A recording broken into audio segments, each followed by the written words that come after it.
Hello, everyone. Welcome to another episode of Changing the Game. So it's a big pleasure to be here today with Kylie Frazer. So as usual, so I'll introduce Kylie as by her bio, then we go from there. So thanks for being with us, Kylie. Of course, happy to be here.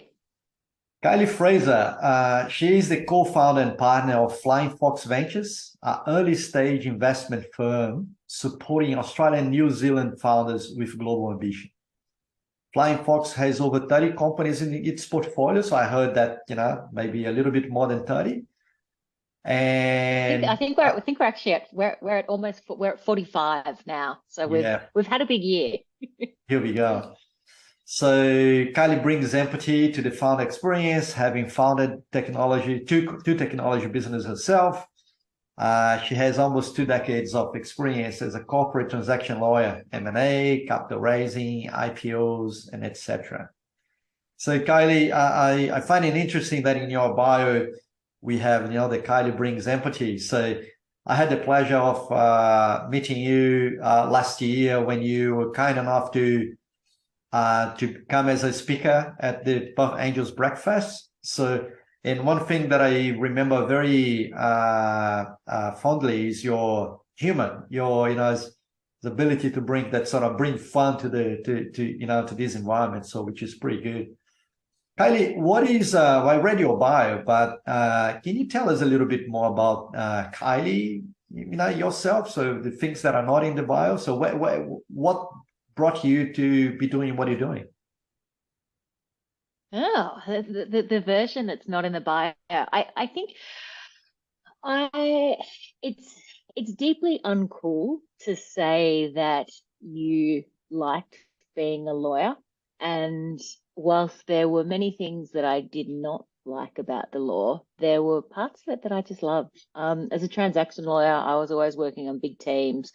The subject matter of the deal was always changing. So you got to, kind of helicopter into different sectors and get a feel for them quickly, do a transaction with people of a really high quality caliber, and then move on to the next thing. Now, I loved that. And if law had been a little bit more flexible in the way you were able to structure a career, then maybe I would have stayed. But one of the problems with being a lawyer, certainly back at the time I left, was that the remuneration and incentives were very clearly aligned to input rather than outcomes. You got paid according to how many hours you build. Revenue is generated by according to how much time you put on a client's bill, regardless of what the outcome was. And I just got sick of selling my time. I wanted to be able to create outsized value. And I realized after the course of trying to build businesses myself that was also pretty hard way to leverage your own time. It was a minor improvement on law as a time suck, but not much. And I kind of came to investing by that realization that the quickest way to, maybe not quick, maybe that's maybe that's not the right word, but one of the best ways to leverage time is to buy the time and talents of other people at scale, and investing gives me an opportunity to do that. That's awesome. So I can pretty much relate to what you're saying because my background is also in professional services, being in technology as a consultant as well. So and I get exactly that. So you actually feel that you're limited by the hours you can work as opposed to the whole value you could bring. So that's fabulous. So Kylie, I cannot avoid asking this question. So you're Flying Fox Ventures, and you have a business partners, and you're both women. So is there any particular comments that you can make to how is this journey being a woman? Yeah, We are one of the few female founded firms, and there is a definite lack of women in all places where decisions are made. And decisions around investment and early stage investment are certainly underrepresented by women. When Rachel and I found each other, I wasn't looking for a female partner. I was just looking for the best partner, and Rachel Newman was that. We have recently brought on a third partner who I can't announce yet because they are still working out their well, not working out their gardening leave, but they're still on gardening leave. So I need to be a bit careful about that. But they also happen to be a woman. So we will very soon be a 3-woman partnered firm, which is pretty cool, but not by design. We just hire for the best, and they've happened to be women, which is great because that's at the moment, sadly, that is still an anomaly in our ecosystem. But hopefully that will change. I do want to make it very clear that one of the great frustrations that I have faced as a VC has been people making assumptions on my investment mandate based solely on my gender, saying that just because I am a woman, I probably only invest in women. I've had investors who've known me for a long time who insist on only sending me women founders as deal flow, and I love receiving those. Like if I want to say, I want to see all the great founders, but I don't just invest in women. It's very hard to succeed as an investor if you're locking yourself out from more than 50% of the deals, because sadly at the moment women do not make up 50% of founders of venture backable business.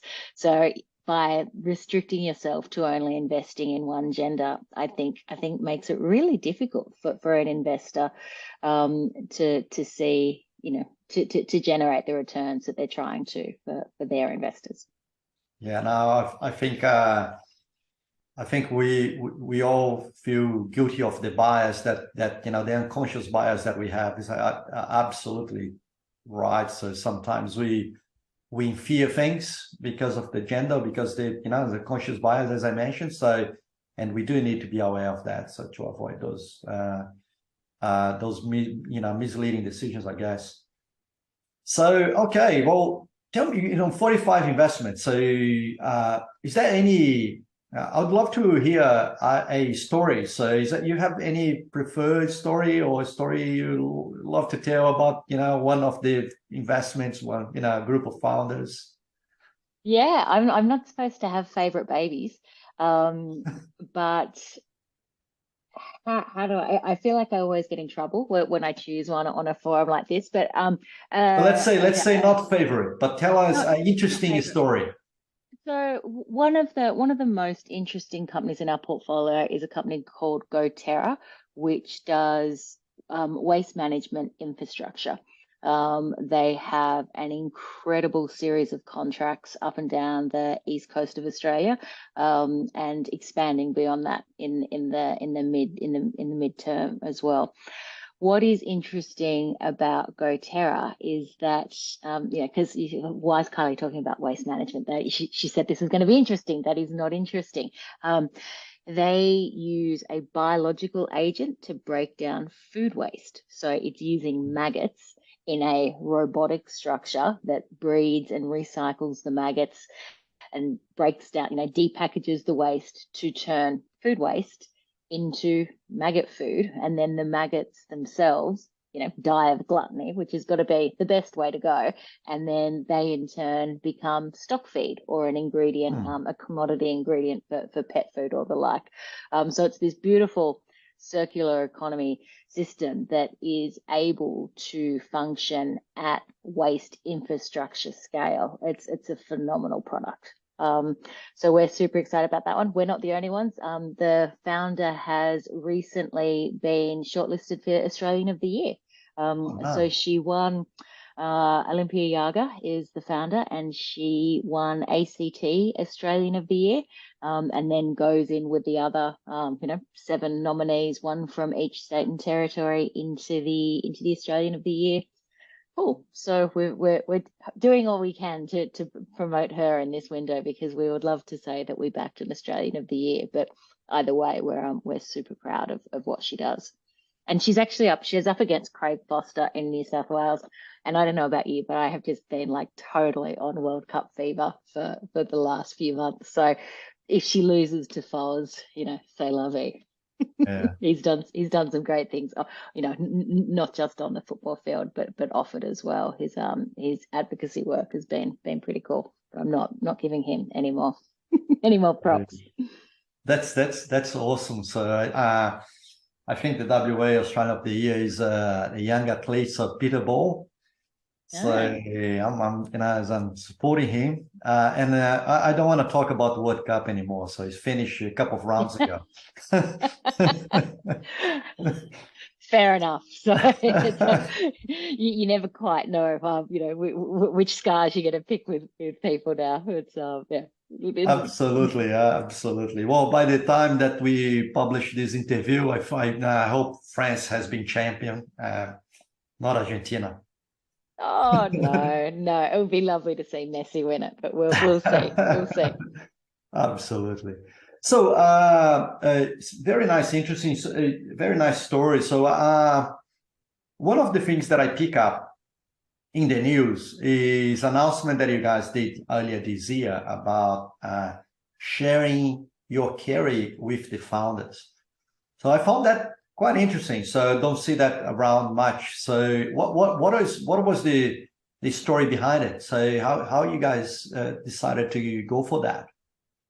Yeah, a couple of different things. So we wanted everyone talks a big game about being founder friendly in VC, and then when we really thought about what we meant when we said we were founder friendly, we meant that we wanted to create an environment where founders were able to help each other, but also where they were going to be rewarded for their own efforts. And we didn't want to be asking founders to help each other without having some real skin in the game. Now, a lot of firms will say that their founders enjoy helping each other anyway, because, that's what founders do. They tend to be helpful people, and we all get that little dopamine rush when we facilitate a connection. But, I like my incentives to be, structurally aligned. That's the lawyer in me. I like everything lined up in a row. And this Carry Share initiative, which is the only initiative of its kind in Australia, there's a handful around the world which we drew inspiration from. We thought that was going to be a really nice way to make sure that our founders really enjoyed each other's success as well as their own. So I do have to say that it's awesome to see that. There is, I think, the way I see it, there is so much gratitude on that sort of act. So it's very unique. So I'd like to thank you for that. Congratulate you guys on making that decision, because it flicks the greed all the way around, and say we're here together. So very rare to see that. So congratulations on that. Oh, thank you. It's also, we have made a decision, as we were thinking about what does it mean to be founder friendly. One of the pieces of feedback that founders constantly give about venture firms is that they prefer to deal with decision makers. So we had the opportunity to kind of hire a number of junior investors and scale that way, but we're not sure that that's going to deliver the kind of experience that we want to know. No disrespect to junior investors, there are some brilliant junior investors out there, many of whom are far far exceed my technical abilities, but it's the perception in the minds of the founders that matters. They want to deal with someone at principal level or above. It's got nothing. It's not an indictment of skill. And we thought, well, we can just stay very top heavy by design.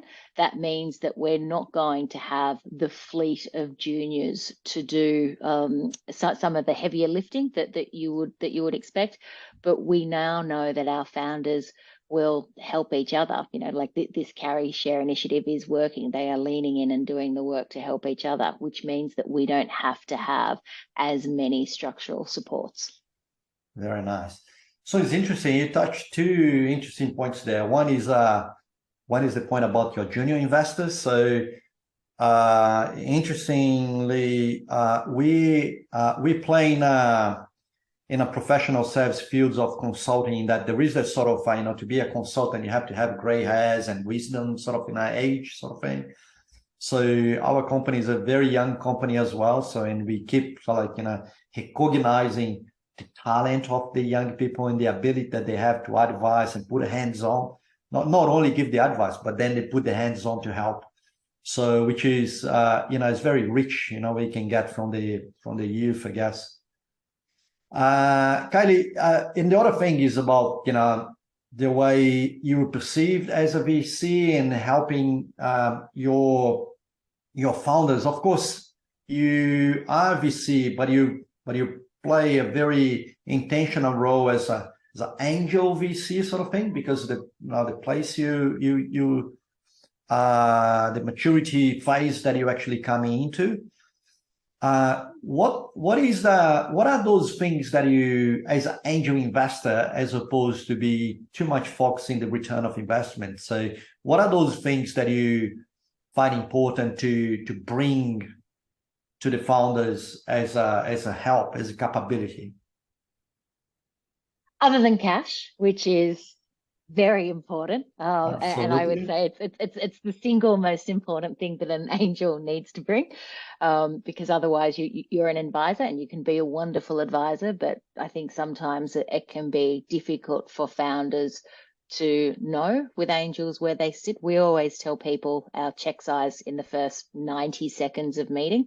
I'm Kylie, I'm from Flying Fox at the moment. We're investing first checks of between 350 and 750K, because that helps them understand, where to put you in the stack ranking of investors. There's no point closing out, like 10 angels before you've got, the lead, because the lead may want to take it all. You may want a couple of angels to help send some signal, but being upfront about check size is the single most important thing I think all angels need to do. And there's no shame in having a small check. It's not a competition to see who can write the biggest check. We've all gotten into trouble writing too many big checks too early when we started our angel careers. I certainly went down that path before forming Eleanor Venture. But it's just being upfront about it, so the founder has the power to decide how to engage. Beyond money, I think angels play an important role in downstream capital strategy, because we are not a life cycle investor at present. We have some intention to work on changing that, so we can double down on some of our star performers like GoTerra, who we would love to put more money into. But what our role is at the moment is to help them find their forever investor. Now, that may not be an Australian investor. More and more, even in this market, there is still a lot of appetite for good Australian companies to have US investors. The UK is becoming increasingly active. There's plenty of money up through Singapore that we can help companies access. So understanding what kind of capital they want, what that means, the milestones that you need to unlock if you are targeting a US-led raise are very different than if you are targeting a local raise. You will need to, go bigger, faster, and perhaps, make some difficult trade-offs to show growth and velocity rather than revenue, which, if that strategy doesn't pay off, can be fatal very quickly. But they're the kind of things, we obviously we don't make decisions for founders. We would never never even try. We don't even force them towards a decision of our preference. We just make sure they know that in choosing one path, this is what success looks like. If you choose to do this, this is what you need to look like. If you're not looking like this on month one, this on month two, you are not going to look like that. And we're going to need an exit ramp of some kind, whether that's a different capital strategy or perhaps a change to the business plan to focus on profitability and customer revenue a bit sooner. That's the kind of thing that we do a lot of work with, which is probably more angel-ish rather than VC-ish.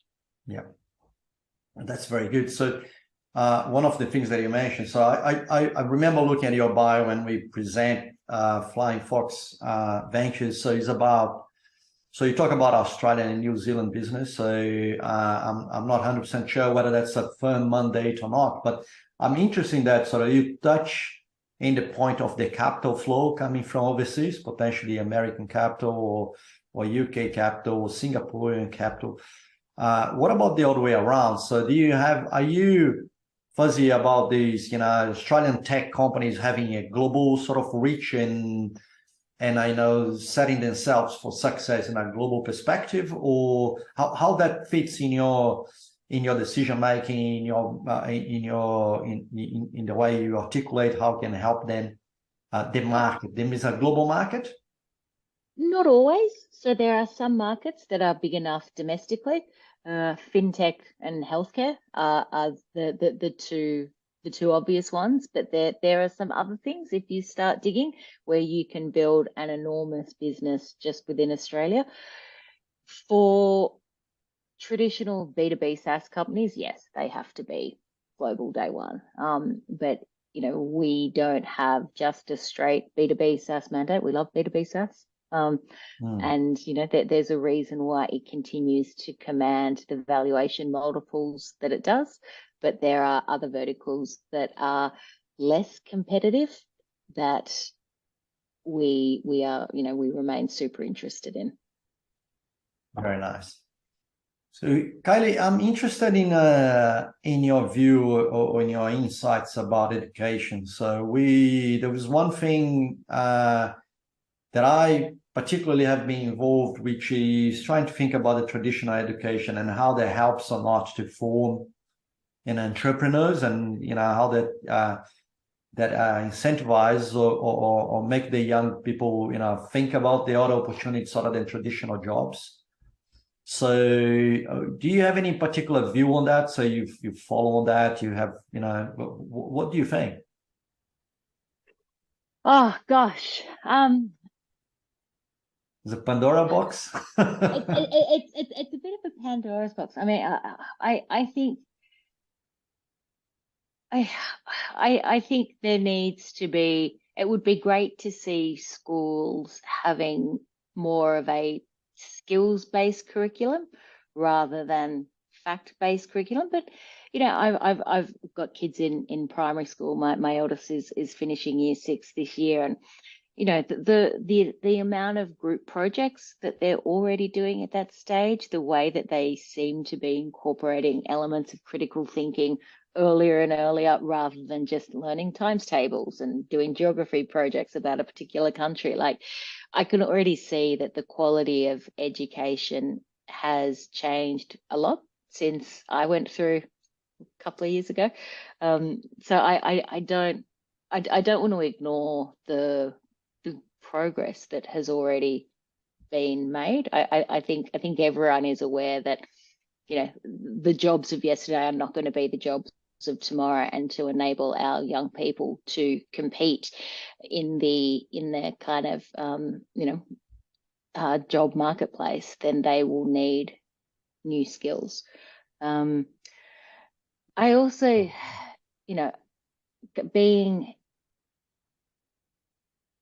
trained there are plenty of people who go through law school and never practice as lawyers, and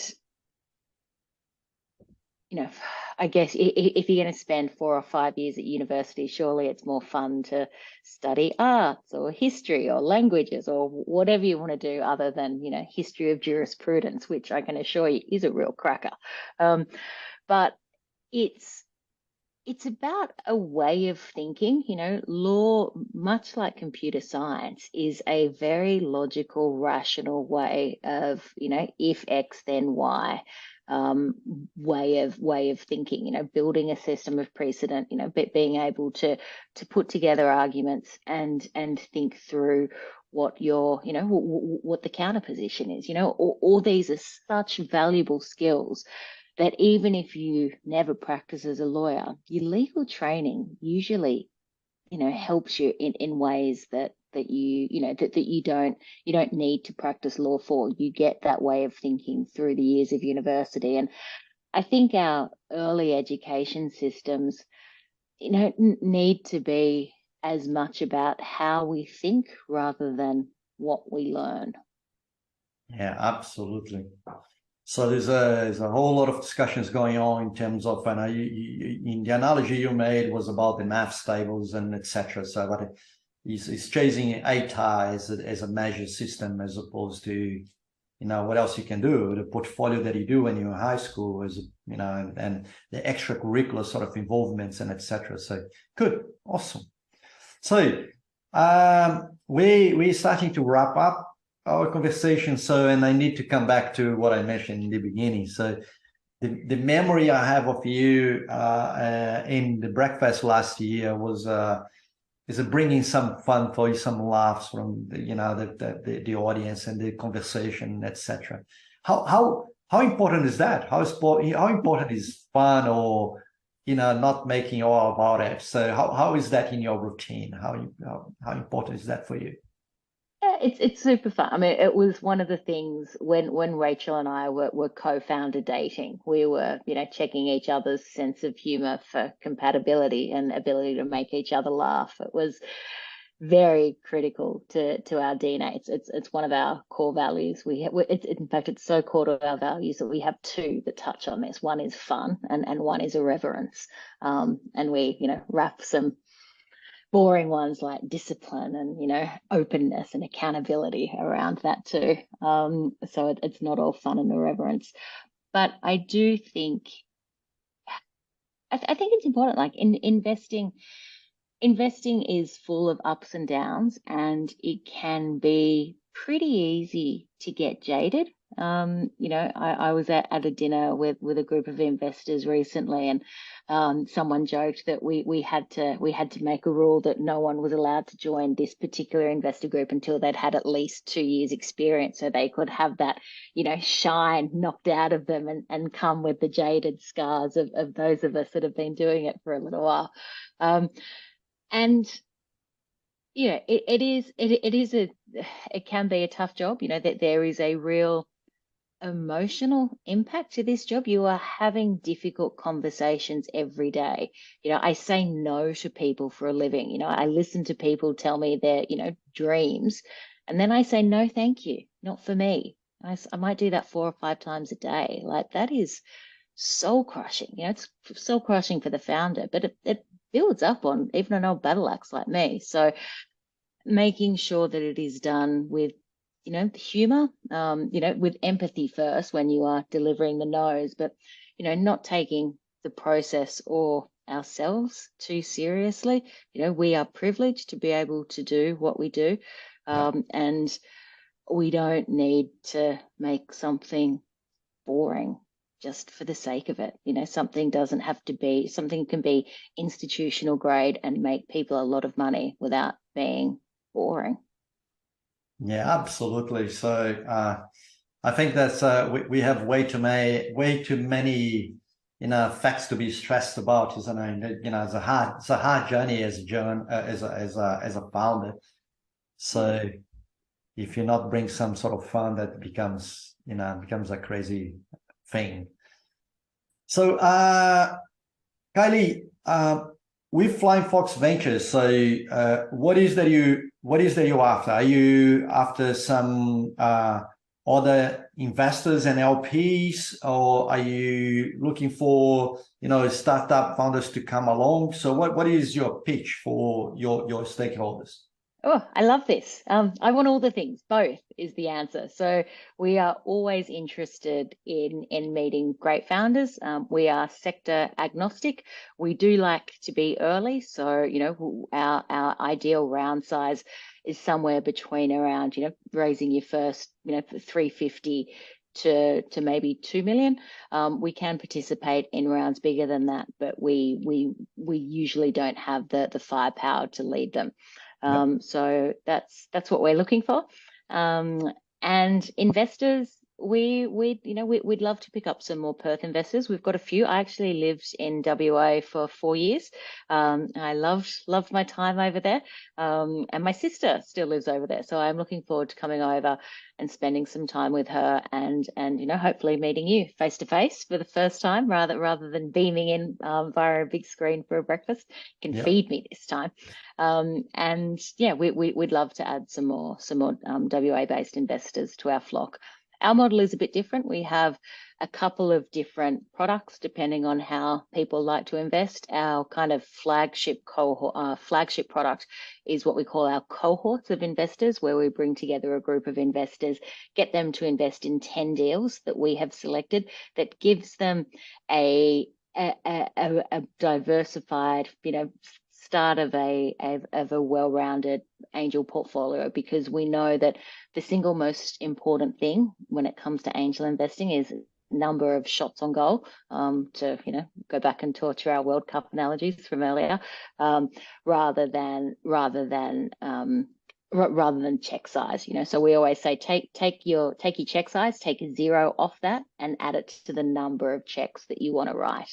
And we help people create a process around that allows them to do it at scale with confidence. And that's nice. Angel investing is hard. Like it's better done as a team sport. It's nice to find your people. It's good to celebrate your wins with people, but it's also much better to lose with people as well. It's much better to look over and kind of go, huh, oops, wasn't just me that fell for that. And like we're still early. We haven't had to deal with that many times yet, but it does happen when you go super early. If you are not generating some of these losses, you are not taking on enough risk. That is how the risk reward profile works in your favor as an angel investor. So the losses are a feature, not a bug. And doing that with people and having some confidence around it, who can, hold your grit when the going gets tough, and those losses start coming in, I think can be a useful thing.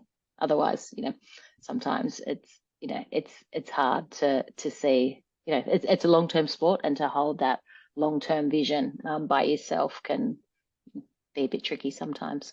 Absolutely. Oh, Kylie, it's a pretty absolute pleasure to have you. I'm very grateful for you for your time to come and have a chat with us. So yeah, I hope you come to Perth soon. So love to meet you face to face. Before the interview, we were talking about the West Tech Fest. So we hope now that they keep growing and we'll give opportunities for all investors in the East Coast to come and visit Perth at that time of the year. I'm looking forward to. And yes, thank you. Wonderful. Thanks so much, guys.